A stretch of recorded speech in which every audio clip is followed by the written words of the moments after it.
And I said, excuse me, mate. I said, just letting you know, but your patient is here. Yeah. And that computer ain't going to give you the answers. Could you just turn around and give her the respect that she deserves? I said to 45 of them, I said, you know, with the if you had a physical accident work, how many of you have had that? Yeah, and 9 of them put their hands up, and I said, you know, did you take them to the doctor or the hospital? Absolutely. Yeah. Then I said to them, right, how many of you have had mental health issues in the workplace or going through mental health issues in the workplace? Can you put your hands up? Yeah. And of the 45, there was 42 people that put their hands up. When you can say, they say, oh, how much do I owe you? And I go, well, you just sitting with me is the biggest payment I can to learn from you. He was a angry, big man. And I sat there and I went, oh shit, how am I going to get through this here without getting a punch in the face here? Because that's the first instinct that comes into your head. And so you come across it.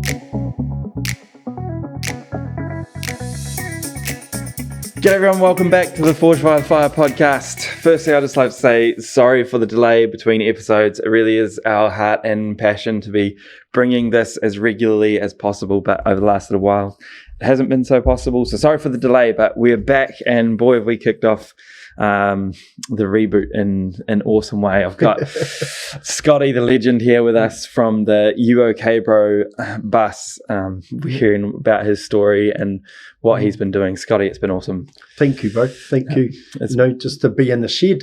Yeah, 100%, man. That's it. We're just in the shed, like mates, like bros, just having a yarn about what counts. Yeah. We've spoken about a bit about Scotty's story, which was really cool. Taking the time to listen, the common issues that he's finding that we're coming across in our communities, access issues to really important conversations, and how community can support community in that, in giving each other hope. Hope was a big word. Yeah, just discussing at the very end, talking about a bit of stop being a victim or taking on maladjustments. It's been an awesome conversation. We've covered heaps. We've gone deep. We've gone wide. So, Scotty, appreciate it. Thank you for your time. Yeah. I hope you guys get something out of it and enjoy this yarn, because I really have. And if you've got any questions or comments, chuck it down there, and we'll be in touch. Let's keep this thing going. Enjoy, guys. Thank you. Cheers. Take care. Let's launch into it. Well, good morning, Scotty. Morning. How are you? Welcome. Good, thank you. How are you? Yeah, goodly boy. Good. Thank you so much for joining us this morning, mate. Really, really looking forward to it. Yeah. To kick things off, can we just start with a little bit about who you are and what you do? Just introduce. Yeah. So my name's Scotty Harvey, and I'm a registered social worker. Awesome. In the Bay of Plenty, and have been out on the road for 3.5 years now. Wow. And so, you know, I've done social work over in Aussie, in Perth, working with the youth, and come back just before COVID started. Yeah, right. And got a job at whanau, and was a social worker with in Greaton. Wow. And so in those days it was, you know, a lot of the housing situation. Yeah, okay. Yeah. You know, so yeah. What was that like in Greaton at the time? Manic. Yeah. You know, food parcels, and, you know, people stressing and people needing support with their life in general, you know. You know, families having to be together for 6 weeks and stressing. Yeah. And, you know, some people sitting there going, actually, I don't like him, or I actually don't like her, and how do we get through this? And so, it was interesting times, you know, and 2023, in the December, I started on the road in the Toyota. Yeah. And which was pretty iconic in Tauranga. And then last year I got the camper. Yeah. And I live in the camper full time and do social work full time out on the road. So Yeah. That's awesome. Yeah. Yeah, my wife remembers the Toyota. I don't actually remember that one, but she's like, oh yeah, I used to see it all over the place. But your van now, and obviously your Toyota stood out at the time, but your van now, definitely conversation starter, when you see it around, which is really cool. Yeah. So if you don't mind just sharing a little bit about the heart of that and what an average day for Scotty looks like in that space at the moment. So I literally wake up and go, where am I going today? Yeah. You know, so yesterday I woke up and I'll go down the Whanau Bridge, sat down there, and 3 blokes stopped for a yarn, and a young wahine stopped for a yarn.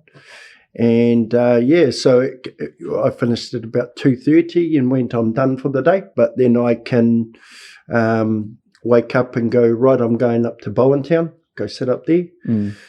So I've never had a day when no one stopped.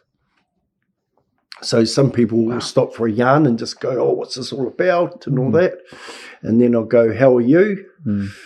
And they'll go, oh, shit, you know, I've got something going on, you know, work's pissing me off or whatever. So, yeah, it's a different day, and I work Saturdays and Sundays, so I sit out in the community, and good on you. You know, that's where I think we should be as services, is looking at the weekends. Yeah, that's where a lot of males and females get days off work. Yeah, you know, and you know, then they can go to an appointment. You know, and where especially in the economics sort of time at the moment, people can't take time off work. Yeah.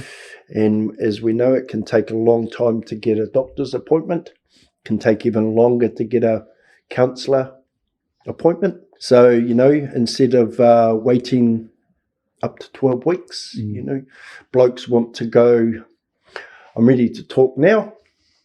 And what happens is they get shut down literally at day one by the doctor saying, I'll see you on Friday. Yeah. That bloke has gone, I want to talk now. Yeah. And so if they're shut down by having to wait, they'll go, whatever, you know. Some do go, you know, which is cool. But there's a lot that don't, because I was ready to talk a week ago. You know, I've moved on in a way, you know. So yeah, lived it and breathed it myself. Yeah, you know, and so yeah, you know, we keep on saying that the system's broken. Yeah, well, the only people that can fix it is our communities. You know, they stop waiting on the government. Yeah, they're just in my perspective, is just the funding. Yeah, you know, I think we can put the money aside, or grab the money, but just go to our whanau, our community, and that's what I'm doing. Yeah, you know, so I average about up to 45, 50 people a month. Wow. And since I've started, it's about 1,300 people have stopped. You know, and how they don't realise, some have sat there and gone, I can't believe I stopped, you know. Right. So I can be down Takitimu Drive and I'll see a car go zoom and then zoom, and I go, when you're ready, bro. You know, and then they'll stop. Yeah. You know, come across, and you know, I've had many guys just come across and started crying their eyes out, you know, they just had enough, and had guys, you know, what's this all about, bro? You know, knowing that it's a bit of small talk for them. They go, how are you, bro? And then it just all starts coming out, you know. And because they've got the seat, we can sit there all day. Yeah. You know, it's not, oh, sorry, bro, 59 minutes. Yeah. We'll come back next week. Yeah. Let's just sort it out now. You know, and so I've sat with people, you know, 2, 3, 4 hours. Yeah. You know, and you know, and if they can walk away knowing that they've sorted their stuff out, whatever that is for them, can be that easy. You know, and you know, so I don't do referrals. You know, right. So I know the services out there, guys, go try and find Scotty out there. Yeah. Because I put a post up every day of where I'm at. Yeah. And that's the thing that I find is with me not being me not taking on referrals, I have no idea what that person's going to talk about. Sure. Because when you get a referral, and that doesn't matter if you're a counsellor, psychologist, social worker, whatever, you get to read a little bit about that person and sort of put a plan together, right. So when that person stops, I'm sitting there going, okay, the floor's yours, bro. Let's talk. And then we, I help facilitate them because most of them have the answer. We're just there, I'm just there to help them bring it out. Yeah, lovely. It's a real aqua moment for them. They go, whoa. So that's awesome. It's a really valuable thing that you do, and it's inspirational hearing about it. A lot of this podcast is targeted at the front line of life, like we're trying to bring this stuff to the front line. From what you're seeing and experiencing, how would you define the front line of life? First off, what is the front line? So front line, people say, oh, we're on the front line and we're in the office. Who's that keeping safe? It's keeping them safe or well or whatever, How many people, and because I've worked in offices, people, we get people sitting there and they don't like the room. Most of them are all white, lovely clinical world, and then we want them to open up, and a lot of them do. But I find sitting by the river like yesterday, or sitting right up the top of Pies Par, under the pine trees, a much more approachable way of people coming to connect to you. So frontline is you can't get much more frontline than what I'm doing. I'm sitting there on that front line. I'm not a kilometre back. I'm sitting right there going, when you're ready, bro, or bro-es. When you're ready to stop, I'm here. And because I don't know what they're going to talk about, it's about me having to help them to pull out their thoughts, And I've had some, I've had people stop and gone, look, I'm really worried about you. I don't think I can let you go home, I think we should go to community mental health, Ko-Fi House, and how about I come with you? I say to them, I'll take the truck. I'll park it down at the historic village, and I'll meet you at Ko-Fi House. And then I go in there and I sit there, and I've sat there for 4 hours waiting for the crisis team. Wow. And as long as I've got my ciggies, and the person's got their cup of tea or their ciggies or whatever, because what's happening is we're sitting outside and I'm still talking to them, getting more stuff out of them. So when the clinical service puts them into their rooms and go, what's happening? So many people shut down. And I, before I go and I say, do you want me to help you explain what's happening? Oh, can you do that? So then I can say, well, what Joe Blogg has just been telling me, oh, okay. So that's real good. Obviously a lot about what makes the whole mental health space and talking about it a safe place is confidentiality, and I don't want to breach any of that, but I really want to ask and learn from your experience. What are we dealing with at the moment? Who's hurting? What's the landscape of what we're dealing with? So confidentiality is broken once they sit down, because they've made that choice to sit there. So, and people do drive past, you know, so confidentiality, they've made that choice to stop. So there's no confidentiality. But if people say, can we do it in the truck?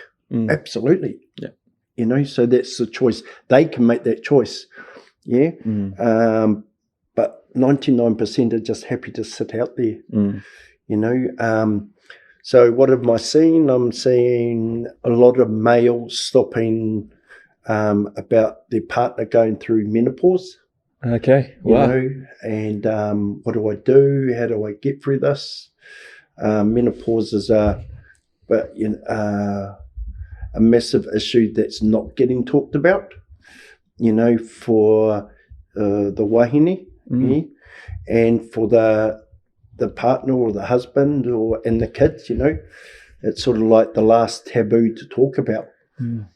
And, you know, even the services, and I bring it up, you know, what are we doing for menopause, you know? So the blokes are going, what am I doing wrong? Why doesn't she love me? And all that sort of stuff. Wow. And I go, well, I can't talk about it because I'm not a wahine, but, you know, I can help you with your thoughts and all that. And then I go out and talk to people that are women that go, okay, so tell me about menopause. Yeah. Yeah, wow. You know, because you don't know until you know. There's a lot to it. Yeah. As a bloke, we'll never understand it. But it's not a shame to learn from the women that are going through it. Yeah. Yeah. And so I've seen that. There's a lot of elder abuse going on in our communities. So the 40, 50-year-old sons or daughters are going home with their mum and dads, or mainly if mum's around, they're going home with all the drug issues, alcohol issues, gambling issues, broken marriage issues, and going home and then just emotionally and economically ruining these elderly, you know. Wow. So there's not much physical violence going on, what the people that are stopping with me, but it's more, you know, I can't afford to pay for her anymore, or pay for him anymore. You know, I only get so much on my pension, and what do I do? You know, so yeah. What else am I seeing? It's just everyday stuff, you know. It's, you know, my husband's pissing me off. you know, work-related stuff. You know, so I go into companies and sit there and do toolbox meetings. You know, how you guys all going? You know, how's the work environment? You know, supporting the employer, because as I went to a BNI meeting, which is companies that all come together on a Thursday, and they talk about their companies and all that sort of stuff, which is pretty cool to see, And then they asked me to come and do a presentation, so I did, and I said to 45 of them, I said, you know, with the if you had a physical accident work, how many of you have had that? And 9 of them put their hands up, and I said, you know, did you take them to the doctor or the hospital? Absolutely. Yeah.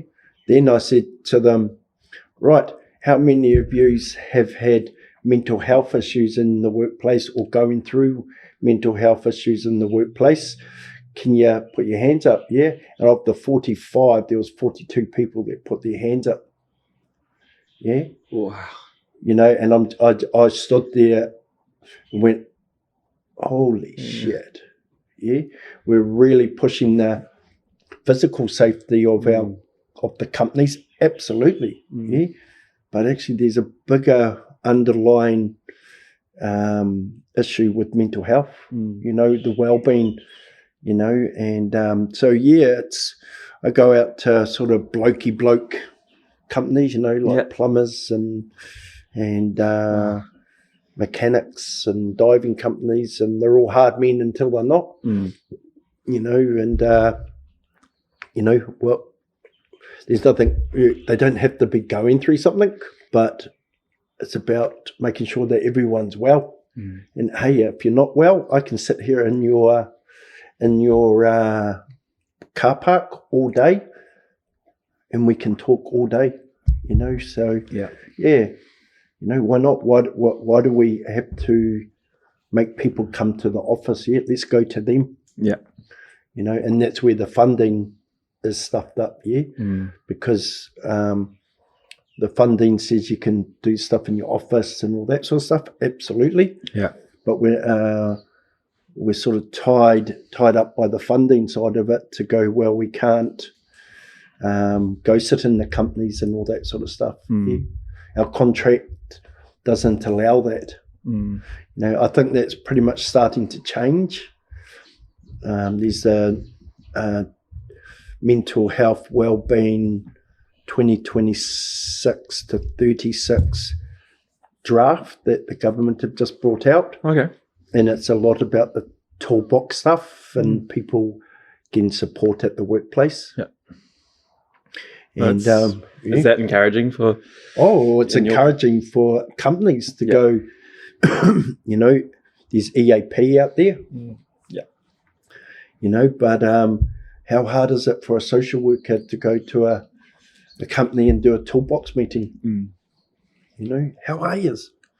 Yeah, okay. And most of them go, yeah, I'm all good, yeah.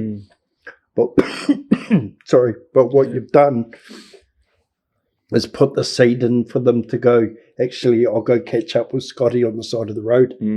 Yeah. It can be that easy. Yeah. We make it too hard. Yeah, definitely. I'd like to talk more about that. I'll just note that down so I do come back to it. Yep. I'd like to talk about, I want to continue drilling into what are the issues we're dealing with. Can we go over, so you said you're a qualified social worker, yeah? What does that education entail? What does that look like? What does that teach you? Well, the first thing is I'm severely dyslexic, and proud dyslexic man, yeah. So I went to Whanau Aotearoa in Tauranga, and they supported me through that, yeah. Most of my assignments, nobody could read them, so the kaiko or the teacher, would say, Scotty, this makes no sense. And they said, go home and get someone to help you and all that sort of stuff. So I would get my mum and my dad and my friends and all that sort of stuff to make it sound sense, but it made sense to me.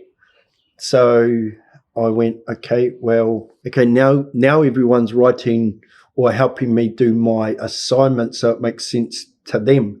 And then I'm going, well, everyone's different. Yeah. So it was a really cool learning for me to go, actually, why we will learn how to read French, we'll learn how to read te reo, we'll learn to read, other countries' languages, or learn the language. Why are we learning dyslexic writing? Great point. Yeah. So how academic, if you can't read mine, writing, are you really that academic? Yeah. Yeah. But if I give that to another dyslexic person, they'll read it and go, yeah, bro, this is. This makes sense to me. Yeah. So that was the study side of it, and then I went straight over to Oz. Yeah. The day a week after I did my presentation, and was able to work with the indigenous mob there, with working with youth, 17 to 24. Getting them into work and learning. My study was about, as a Pākehā male, immersed in the Māori degree was such an honour for me, to go, listening to all the different theorists and all that sort of stuff. Yeah, awesome. Listening, been told about all the white theorists that are all dead, you know, and then going, okay, they made no sense to me. But then listening to the Māori theorists of practice going, I can connect to that. I can understand that, Yeah, wow. You know, and, you know, we're getting a lot more theorists out there, you know, and when we really pushing all those, the white males that are all dead from the 1800s, you know, it's sort of like, oh, okay, well, the community have changed since 1800, you know, and so, yeah, I enjoyed that time. Yeah. So, but yeah, it was to be able to take my practice to Australia in Perth, and then work with, you know, indigenous whanau. My manager was an Irishman, so, and he was old school Irish, so he was a bit of a hard man, but he allowed me to work the way I practiced, you know, and my theories of practice, you know, he didn't shut them down, you know, and then when I got back to New Zealand at Te Toanga Whanau, I had a manager that allowed me to work the way I practiced, and it worked. That's awesome. You know, a lot of managers would go, nah, you're too way out there, but the two managers that have seen the way and how I work go wicked, you know, so and I'm prepared to lose my job, which I did in Australia with another company, because I was fighting for the right of the family. Wow. So if we're not prepared to lose our job for our whānau, you know, and so it was good on you. So then I think that's a really important transition, going from the theory that you learnt in your studies to the practical. You said in the last 3.5 years you did over 3,000 1,300 conversations with real life people. What are the key lessons there that you've learnt, like in the practical space? So I do stuff like, what does your world look like through an eye of a pumpkin? Yeah. Okay. So you're the pumpkin. What does your world look like? Yeah. So, you know, a lot of people go, oh, how do you do that? Yeah. I'm a little bit stumped. And you're going, okay, you're the pumpkin. What is your world? So I get a lot of people to draw it, And some of the things that come out, you know, that's how I found out about sexual abuse of people, of, you know, people getting domestic violence and all that sort of stuff, because it disconnects them from them, and they can be a pumpkin for an hour or half an hour, you know. So that's one of the ones. My truck is a theory of practice. You know, it breaks that barrier of I can't talk, you know, I'm ashamed. But if you're parked up behind me at the lights, the theory of practice is that that husband and wife, or the two blokes that are in the ute going, oh, are you okay, bro? Next minute they're going, nah, bro, I'm not okay.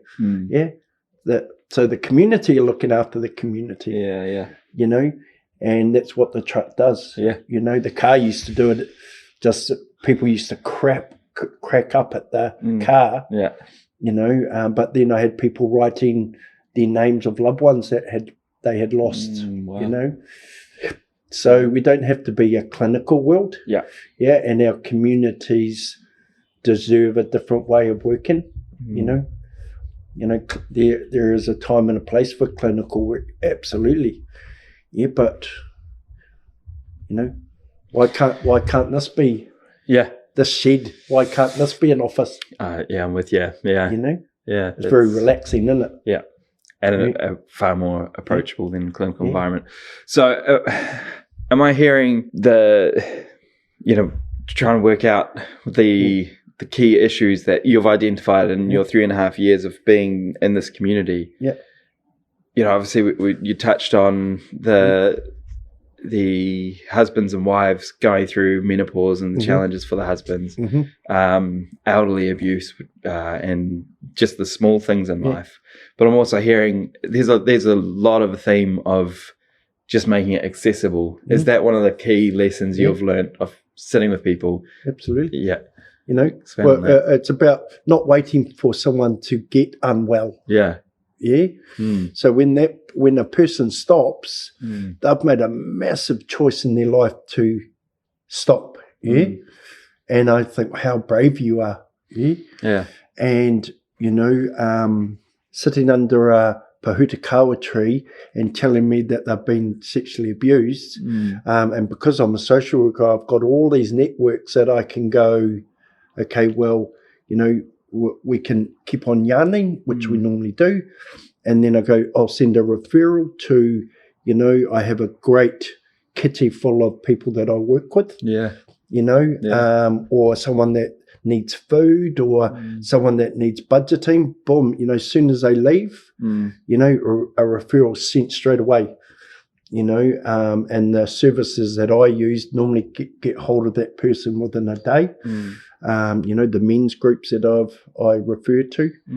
And yeah, it's just about, let's stop pissing around, let's just do it. You know, you know, and, you know, with us sitting there, you know, we can be real with each other, you know, so I'm a bit of a swearer, you know, and I am who I am.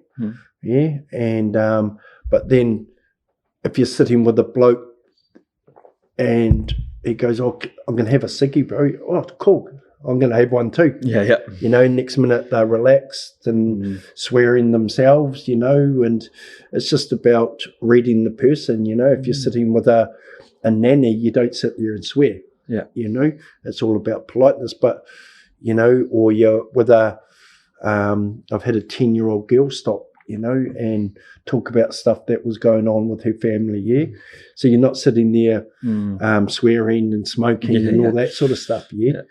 You know, so it's reading the person, you know, so I've had all walks of life stop, you know, some of the boys in the gangs and some of the, you know, couple of priests have stopped and, you know, guys that have so unwell that I've had to take them, you know. Yeah.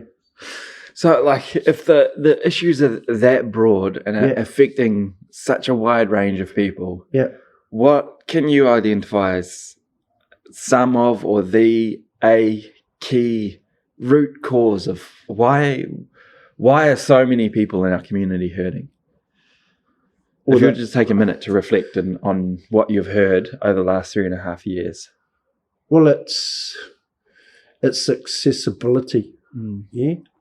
Why don't we have, you know, I've even said to the boys' college, I'm an ex-Tauranga boys student, and I was a G-Force boy, Okay. So G-Force was all the, using their words in those days, we were the dummies, Okay. But we're some of the most cleverest blokes you've had, you know, some of them are running Fulton Hogan and all that sort of stuff, I've said to the boys' college, half of these youth know my truck, you know, let me come and sit in your paddock and just, these guys will come up and yarn, you know. I've sat down in industrial areas, I've sat in accessibility anywhere, you know. I've been at a service station at Mary and filling up my truck, and a guy come up and he said, bro, can I talk to you? And I went, absolutely, man. I said, just let me finish filling my truck. And we just sat beside the truck and, you know, 40 minutes, and it was stuff that he was going through with his dad, stuff that he was going to break up with his girlfriend and all that sort of stuff, you know. So that was 40 minutes to sort his shit out. And, you know, and then I saw him at the Wairua Bridge last year, and he's now living down here, got a great job, his life's fantastic, went far wicked. You know, that's awesome. You know, so with me, with that truck sort of it draws people. So I've been at the supermarket and someone has come in and gone, oh, can I have a yarn to you? Let's not do it in the car park, but how about we just hop into the truck, and I've done into our assessments in the car park of New World and Cape Park. Why not? It's only an hour out of my life, and if I can help that community, or that person in the community, why not? Because it's not about money. I won't put money before whanau, so a lot of the service will go, we can only go to that roundabout. Our funding only goes to that roundabout and we can't go any further. Well, if there's and I've heard this where they've gone, and I've asked them, so if there's a person 2 kilometres up the road, can you not help them? And they go, no, because they're after the... I'm just going, holy shit, really? When did we stop giving a shit about that, that roundabout and put the whanau first before that roundabout? So, it's... we just got to break the barriers down for our whanau,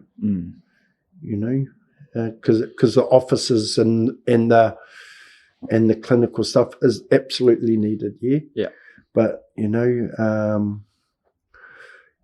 lot of our, imagine having caravans or camper vans sitting all around the Bay of Plenty, with a social worker or a counsellor or a psychologist there and just sitting there. Why don't we do it? Because it's all about money. And absolutely people got to survive. But, I've got Tech and Acon have jumped on board with me. And this year I'm hoping to get more funding. But, and then I get donations from the community. And so being a charitable trust, it goes all into the account, and I've got an amazing board of trustees, and they help guide me through the money side of it, making sure that I'm safe out on the road, and I just put some big truck horns in the truck, so that when I'm driving past the truckies, it doesn't sound like a tink tink. So it's sort of like a bar bar. So I feel a bit cooler now. I love it. That's so good. So the boys, and so, it's, I try and stop somewhere so the guys and the girls that are driving the trucks, they can stop. Safely. And because they're normally only got a 30-minute break, they'll stop and have their lunch and talk about stuff, and so that saves companies money, and so it's working. I'd love to. That's the goal, is to get sort of a little fleet of vans, and have social workers in it or counsellors, to be able to sit in the community, and not wait for crisis, just to be able to go, how can I help you?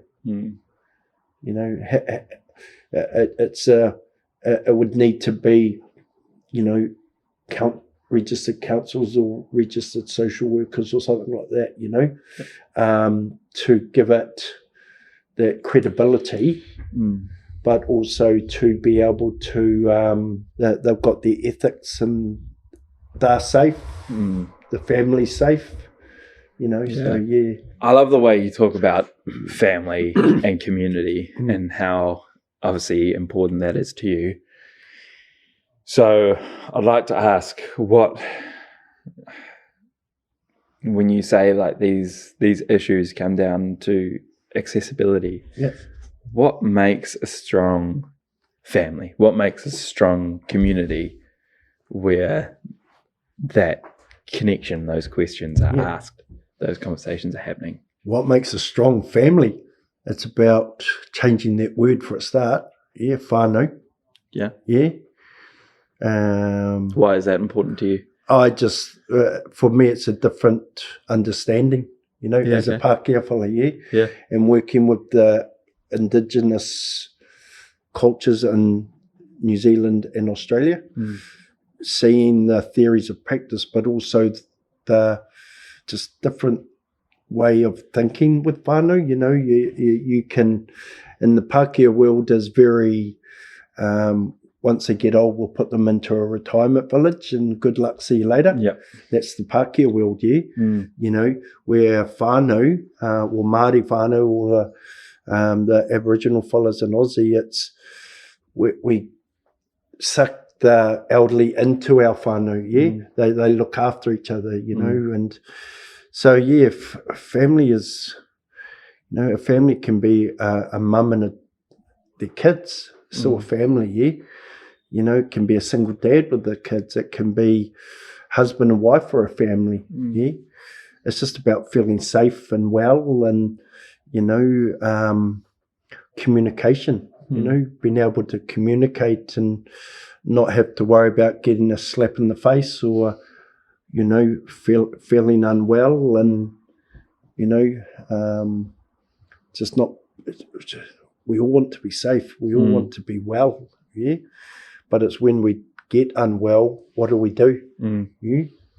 We always ring the doctor. I need to come in and see you. And I've been in with a doctor this lady was so unwell. And we sat in there with the doctor, and the doctor talking to her through the computer. And he's sitting there, and I'm just sitting there going, trying to keep my mouth shut. And I said, "Excuse me, mate." I said, "Just letting you know, but your patient is here. And that computer ain't going to give you the answers. Could you just turn around and give her the respect that she deserves?" Yeah. And, how many times we do go to a doctor and they talk through their computer? It's sad to see, but,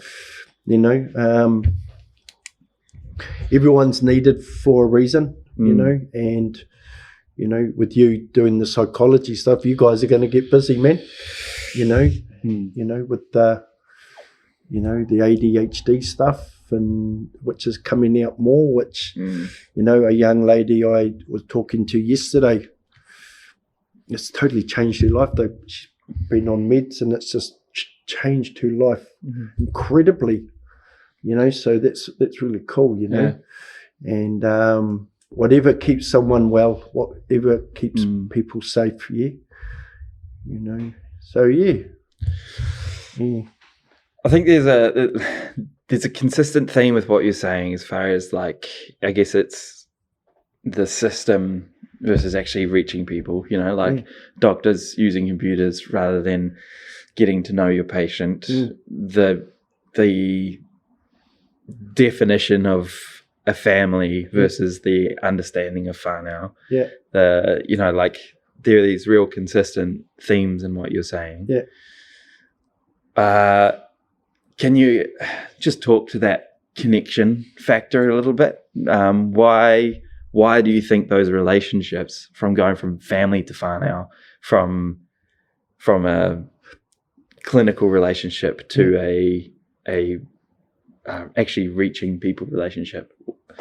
Just expand on that. Why is that important? So the clinical world is needed, and that's a fact, But there's a lot of clinical people that could actually be sitting on the side of the road and working with whanau. Why can't we have social workers sitting in our, getting all the social workers in the Bay of Plenty and sitting at hypothetically the boys' college for 2 weeks or a week, to help that school out. Because there's a lot of mental health going on with our schools.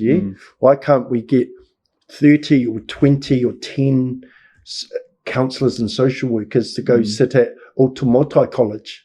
And actually help the counsellors that are in there. We sort of we all work in a silo. That this is my client. We don't pass them on, or we don't do this, we don't do that. Yeah, let's take away the silo and go, actually, why don't we go help that school? Yeah, it's not part of our contract, and what? Yeah, it's about our community. Yeah, let's get our community to help our community. Yeah, yeah, that's really interesting. Yeah, talk about that.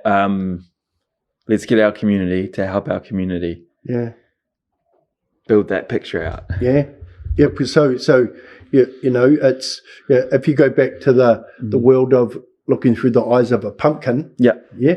What does that look like? Yeah, so it's our, you know, we've got our churches, we've got our the homeless services in Tauranga. Yeah, but you know, we could have and we've got our things like the schools. Yeah, for me, it would be me. My drawing would be me sitting in the middle of Nicholson Field at Boys College, you know, just yarning to the young fellas there. You know, how are you, man? You know, being real with them, you know, being able to tell them, well, up in those trees, we got caught smoking our cigarettes in there, you know, we got our asses whipped and all that by the cane, you know, and just being real with these fellas, yeah. And, you know, so for me, I would love to do that, but they haven't taken up the thing, which is their choice, yeah.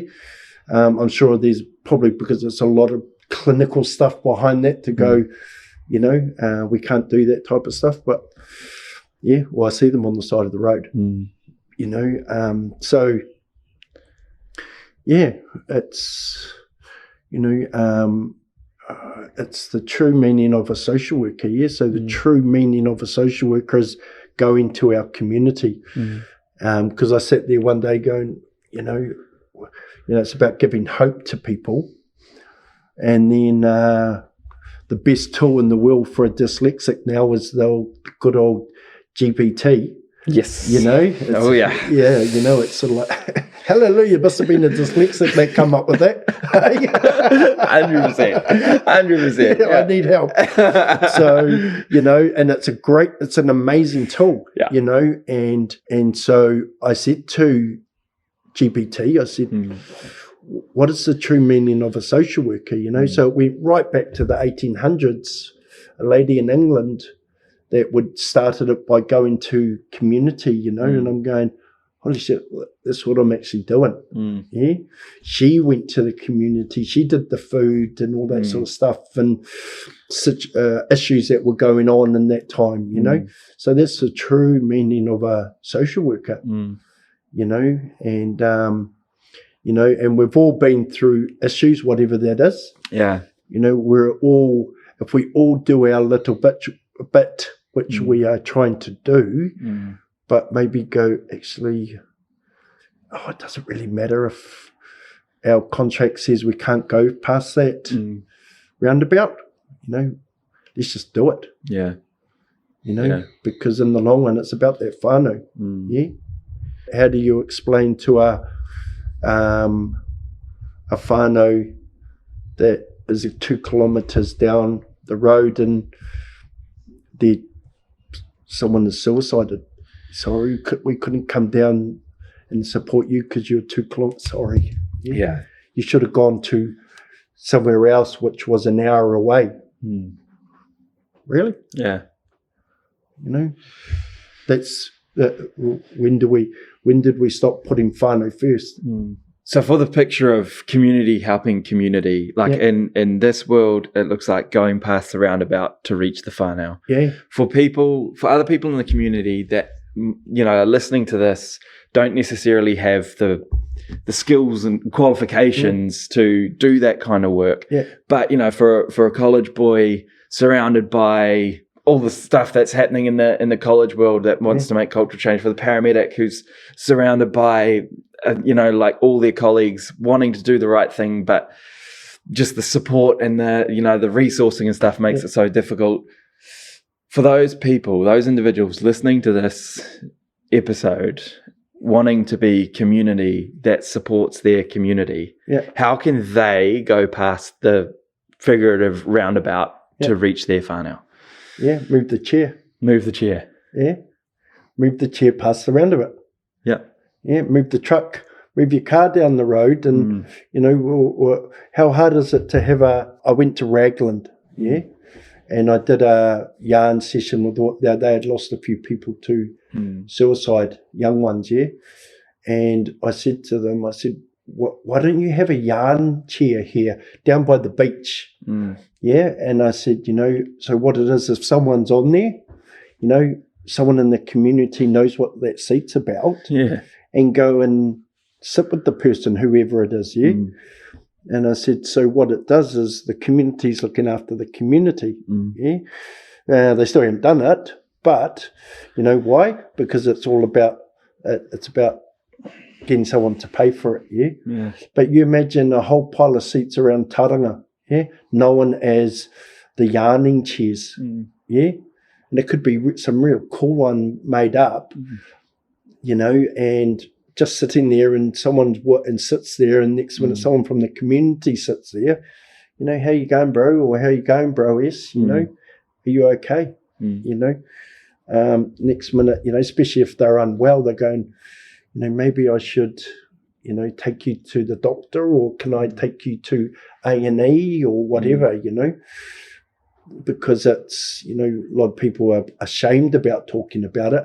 But if you're on that seat, you know, people are going, okay, someone's here, maybe I'll just go and have a quick yarn. You know, you're not a psychologist, you're not a counsellor or anything, but we're a community looking after the community, yeah. You know, and it can be that easy. You know, that's cool. You know, we have all these playgrounds all around the Bay of Plenty. Yeah, we could have a yarning seat at every park, eh? Yeah. You know, and you know, it becomes known as the yarning chairs all around the bay. And next month, the community are going, well, oh, there's a guy or there's a girl sitting on that. I'll just go make sure that they're okay. Why is it so hard? We make it because it's all about money. Yeah, there's a lot of, you know, you've got the men's sheds and all that sort of stuff that could slap a couple of chairs up, or there's companies out there that would probably donate one, I suppose, and I don't know how the council would go about it, but you know, it's about our community in the long run. So yeah, that's, you know, or you know, give me 20 trucks so I can get out there more. You know, it's slowly growing. Yeah, you know, and that's the goal. Yeah, you know, awesome. If you could give them one tool for someone that's going and that's seeing someone sitting in one of those chairs, and if you could give that person a tool to go talk to them, what would that tool be? You're going to see them to give them hope. Yeah, that's all it's about. Hey, bro, how are you? Yeah. Which is the thing about social workers giving people hope. Yeah. You know, so going to sit by someone that's you're not a qualified whatever, yeah, but we're all human, yeah.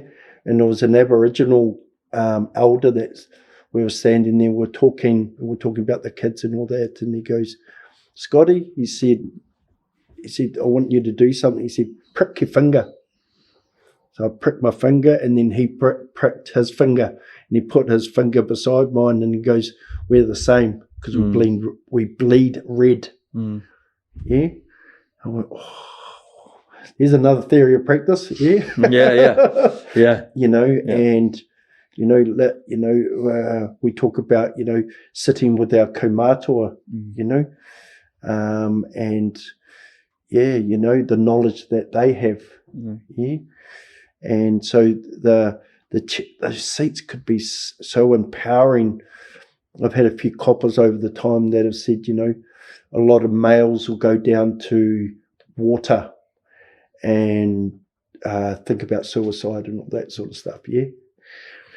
Okay, well, why don't we have a seat down at, you know, Memorial Park? I know there's some down there, but if community knew that, I don't know, you could paint it pink or paint it whatever, and that's the yarn seat. And if the whole community knows what these seats are about, yeah, next minute the whole community are going, they're driving past, oh, someone's sitting there, oh, I've got a spare minute, maybe I'll just see if they're okay. Yeah. You know, and if they go, well, oh, I'm not okay, well, you know, maybe I'll ring a doctor or, you know, that person will know what to do. Yeah. You know, so you know, let's give them the tools to sit down and, you know, I know I've seen a lot of places they could quite easily put a seat, you know, down in Matua, down at Ferguson Park there. You know, imagine a seat down there just designated for a wellbeing seat. Because there's hundreds of people that walk past there. Yeah. You know? Yeah. Yeah. Yep. And how are you? How am I? Yeah. I'm good. Yeah. Thank you. Thanks for asking. I'm good. We're, you know, come out of a really busy season, finishing my degree, and just really excited to be working on this stuff again. And we're really enjoying what we're doing. So I think from a zoomed out point of view, from a holistic sort of point of view, I think we're feeling really good. Thank you. Yeah. And what are you? Because how old are you, Levi? 27.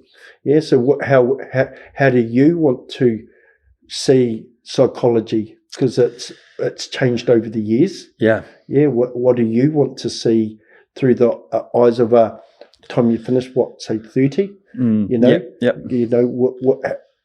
How are you going to be different? That's a really good question. And I think that's a lot of what this podcast is about, is me asking myself that question, learning from people like yourself. I mean, like, what's the current picture and what can I bring, you know, so it's a very good question. I don't know if I've got the answer all formulated. I know I just want to bring psychology to the people who need it. And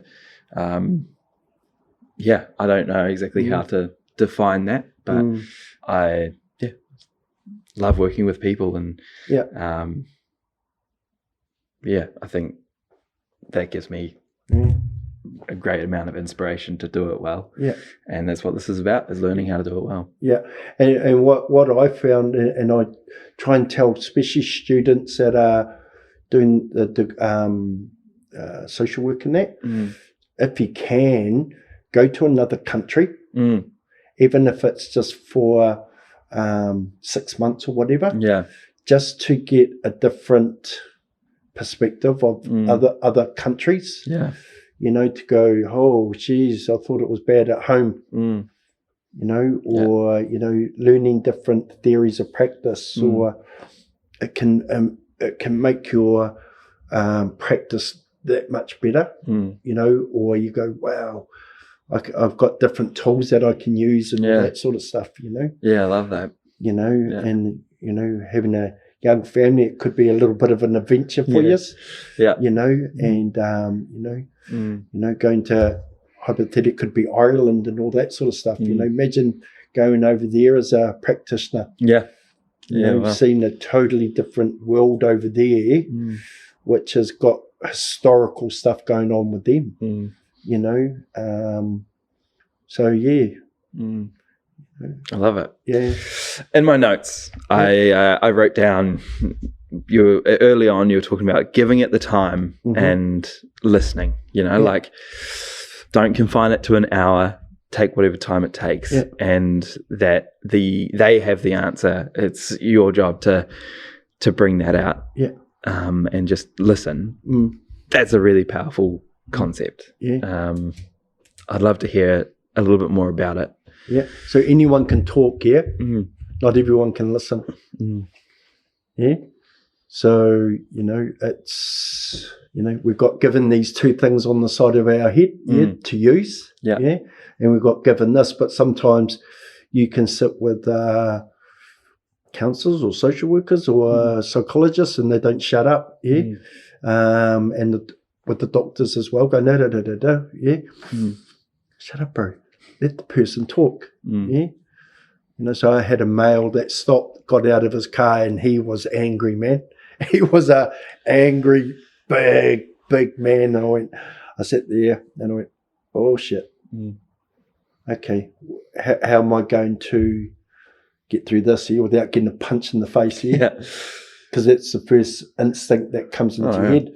And so you come across, I mean, how are you, bro? Good. Do you want a seat? Yep. So sat there and went, okay. Good day today, eh? No. Oh, okay. Well, bro, I'm just going to roll a sickie, yeah? And he goes, I said, do you want one? He goes, yep. And I went, okay. And I said, oh, did you have a good weekend? And he goes, fucking bitch, fucking bingo, yeah? And we sat there for nearly 2 hours, yeah? He was just broken, you know? And we put a plan in place, keeping him well, keeping family well. And, you know, it was what an honour to sit there and talk to him, yeah? But then I've been at other places that I've had guys go, I'm going to kill myself, yeah? Okay, well, before you do that, which is a full stop, yeah, how about we just yarn?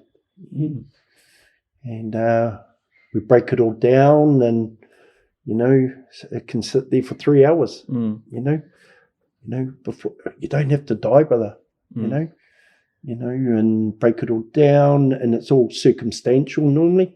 Yeah. You know, it can be money, it can be kids, it can be work, it can be, you know, gambling, drugs, alcohol, you know, and it's, okay, well, let's work it out. You're not going anywhere, yeah?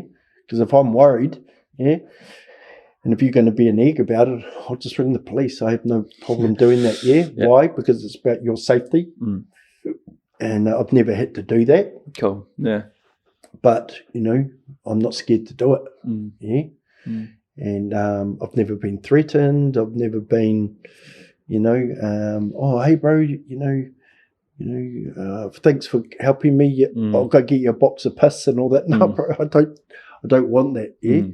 It was about, you know, just helping them, you know, and, you know, and when you can say, they say, oh, how much do I owe you? And I go, well, you just sitting with me is the biggest payment I can get, yeah, to learn from you, yeah, because every person that we sit with, we learn from them, yeah, you know.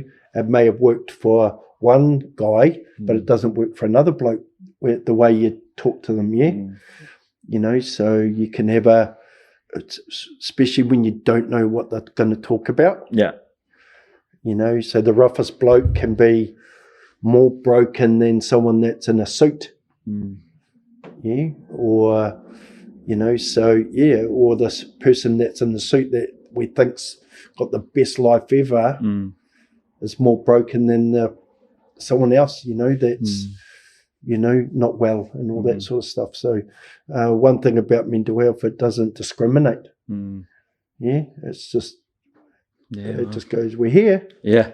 Hey? Yeah. Yeah, help me. Yeah. You know, so, and then we've got some good men's groups in Tauranga, you know, which are doing really well. Yeah, cool. Good stuff. And, yeah, that's the community helping the community again. Yeah. Well, lovely. Yeah. You know, and they don't have to pay for it. They go and just yarn, dump all their thoughts and walk away and go, geez, I feel better now. You know, it can be that easy. 2 more questions before I let you go. And all that time of listening, have there been times you just sitting there thinking, oh man, you just need to hear this one thing, and just wanted to give them the answer? And what is that? What is the thing? Stop being a dick. Okay. Well, why would you treat your wife like that, you fucking dick? Excuse my language. No, but it's been real. Yeah. You know, a guy that's treating their wife terribly and domestic violence and all that sort of stuff. Who the fuck do you think you are, bro? Yeah, that's your mother. That's the mother of your children.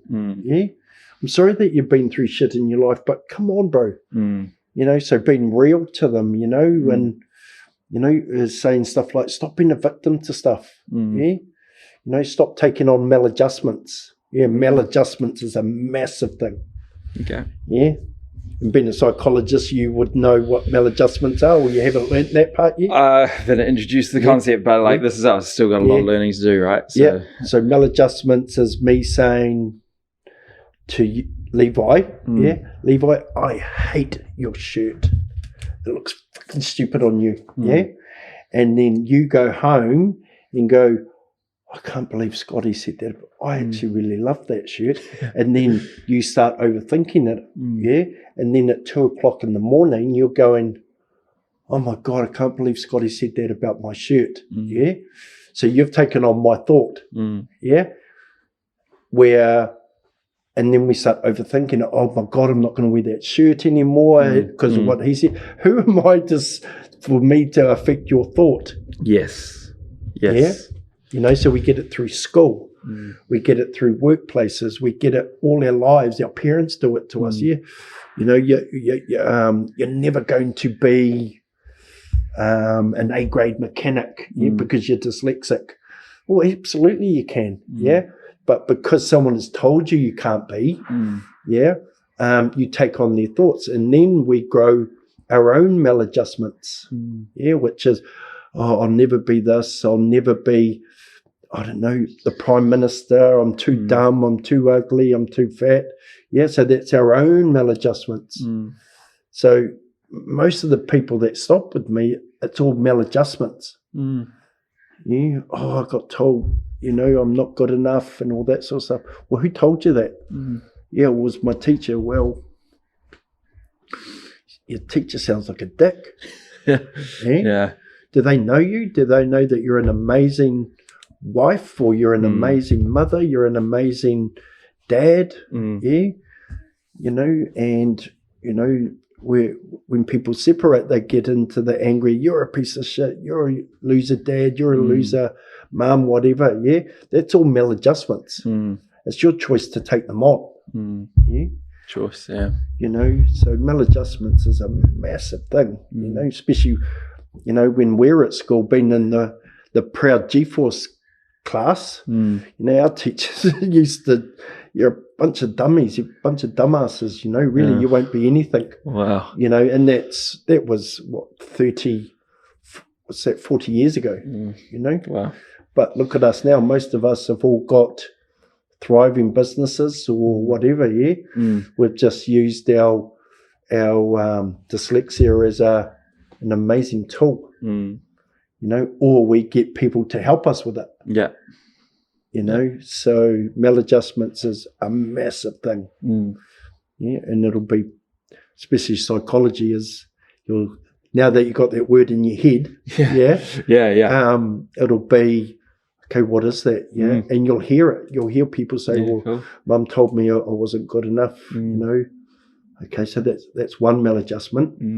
You know, so when I was in a room of 30 youth from 17 to 24, they're all going, school told me this, school, and every one of them, and I'm going, my God, every one of you are taking on someone's maladjustment. Yeah, and you're growing your own maladjustment. Stop it. Wow.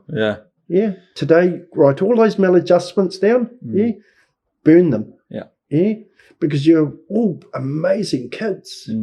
Yeah. Don't worry about what other people think. You know, it's hard to get out, but you've got adult people that are, you know, taking on maladjustments. Yeah. You know, or they've been given maladjustments when they were at school or home, or and they're 50-year-olds and they're still sitting there going, fuck, I'm a piece of shit. You know, so, it can affect you for life. Wow. You know, still to this date, I would, one of my teachers, you know, if I ever saw him again, I would have no problem punching him in the mouth because of the shit that he put on us. Wow. You know, I think he's gone. I think he's died now, but he affected a lot of us. Wow. You know, so yeah. Last question. Yeah. You okay, bro? Yeah, I'm good. Yeah, I know when I'm unwell. Cool.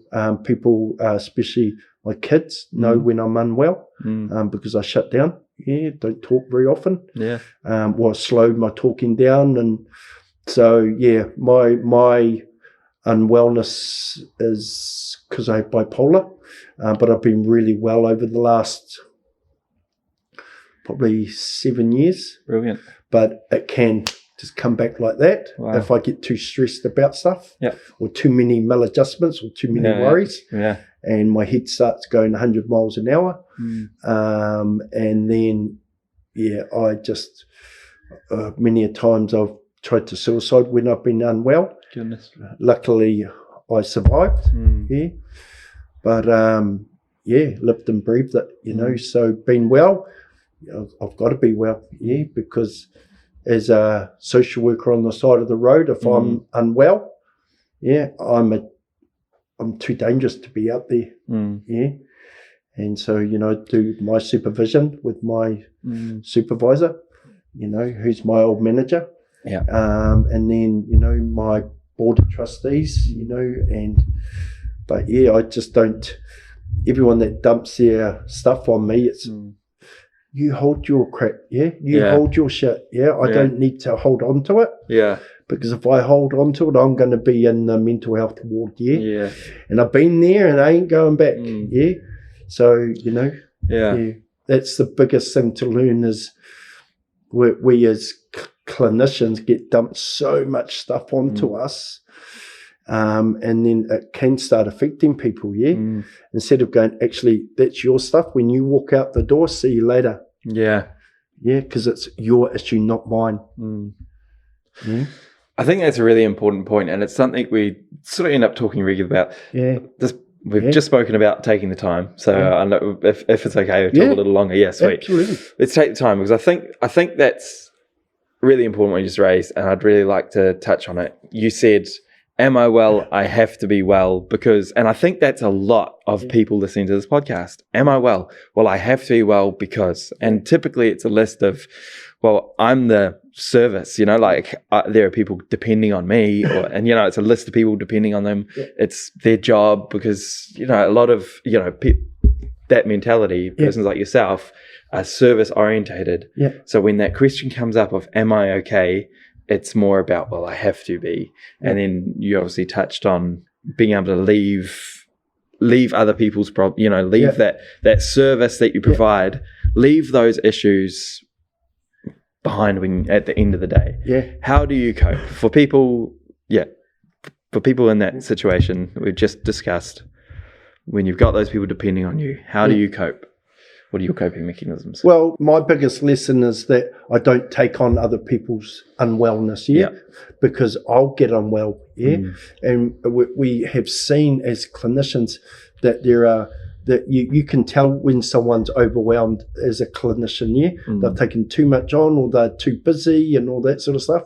With me being out on the road and I'm not getting paid by anyone, I can go, I'm not going to go to work today. I'm going to have a me day. Nice. Or I can go into the truck and go, I'm going to go drive to Rotorua today and have my own time. So, we have to be well, not only for our clients or whanau, we've got to be well for us, but also our whanau, our family, because what happens is if we don't, we start taking stuff home, and then our family gets worried about us, and then the maladjustments start growing, instead of going, actually, the story that you just told me, Mike, thank you, good luck, see you later, I'm sending a referral for someone to look after you from now on, so with me being able to do that, so I can park up at 10 o'clock and go 1 o'clock, I'm done, because we're if you're in a service, you've got to be there from 8 till 5, or 9 till 5 or 4, and then you're going, okay, I've got to see 5 people today, and then, geez, I've got to get all my notes done and all that sort of stuff, and and you start stressing about that, You know, and then we've got huies and meetings and all that sort of stuff. And geez, I just got to get my notes done. And we go, we'll blank out Friday so we can do all of our notes. But then you go, okay, well, I've got other things I need to do. And, you know, so you get unwell from that type of stuff. Yeah. So it's about, you know, time management, I suppose, in a way, and making sure that you're well. Because if you're not well, you're a loaded gun. Yeah. Yeah. And it's dangerous practice. Yeah. You know. It's that foundation, eh? Absolutely. You know, and I've had nurses from the hospital stop, just broken the poor kids. You know, and they're going, you know, I can't work the way I want to work and all that sort of stuff. And, I'm just so overworked. And I'm going, well, if you carry on, you're going to be so broken that, and then they go, well, we can't get supervision anymore and all that sort of stuff. Yeah. Okay, well, come sit with me on the side of the road. You know, I can't do supervision, but we can sit here and yarn, you know, and... You know, it's community looking after community again. Yeah. That's awesome. I love it. Is there anything else you'd like to bring up that we haven't spoken about? You know, I wish you all the luck in your journey, bro. Cheers. I appreciate it, Scotty. You know, and if you get bored, you can get a little bus, bro. 100%, man. I love your concept. I love your heart. I love your vision. It's lovely to hear about. And very inspiring that there's people out there like you out there doing it. So absolutely, good on you, Scotty. Thank you. Lovely to meet you. Nice to meet you too. Yeah. Cheers. Appreciate it. Thank you, Levi. Cool.